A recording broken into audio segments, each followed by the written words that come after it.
Hey, glad you're joining me in my post-holiday chance to visit you here a little bit on this website. I give a little review every week of things we'll talk about on the radio show and things I've written about in my column. Well, man, did the Republicans get off to a great start. They felt this huge anger by the voters out there that was tapped into so effectively by Donald Trump. They knew that Washington was a cesspool, that Washington felt all the elites in Washington were above the rest of us. And so the Republicans had to respond to that, didn't they? So they have a meeting in secret late at night, closed doors, nobody can be there.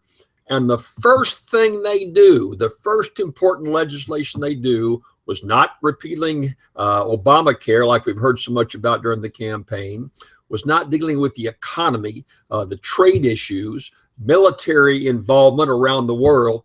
No, the first thing the Republicans did to show that they're bringing about a change in Washington was to try to abolish and limit investigations on ethics. I mean, give me a break.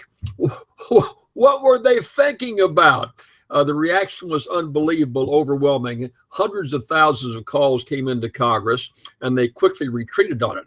And let me tell you what, I disagree a lot with things that Donald Trump says, but in this instance, he was right on the money. He said, with all that Congress has to work on, do they really have to make the wrecking of the independent council and the Independent Ethics Commission a top priority, the number one thing they do? That's Donald Trump's words.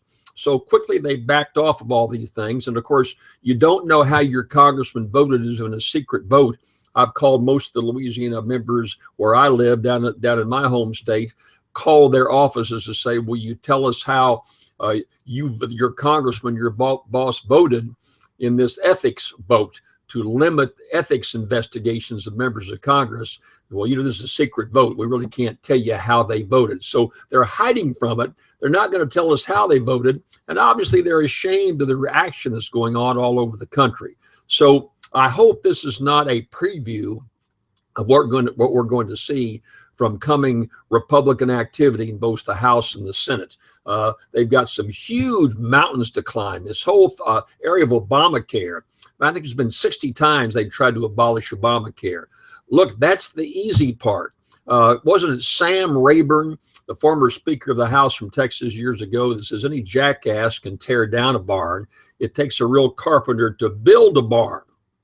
And building a new healthcare system is going to be a huge undertaking. What the Republicans are talking about now, we have a new senator from Louisiana, is, well, we're going to keep the better parts. We're going to keep the pre-existing condition exemption, and we're going to let kids stay on the health care of their parents' policies till they're 26. We're going to do away with all the bad stuff. We're not going to have mandatory health care. Well, if you don't have mandatory, you know what happens? The sick people sign up for your health care program. The healthy people don't join, and so the costs go up to the billions and billions of dollars. So someone's got to think this thing through. Huge challenges, and to make the gutting of the ethics legislation and the ethics procedures in Washington the first priority shows that the Republicans are off to a real weak start. Look, I wish him well. I wish the president well.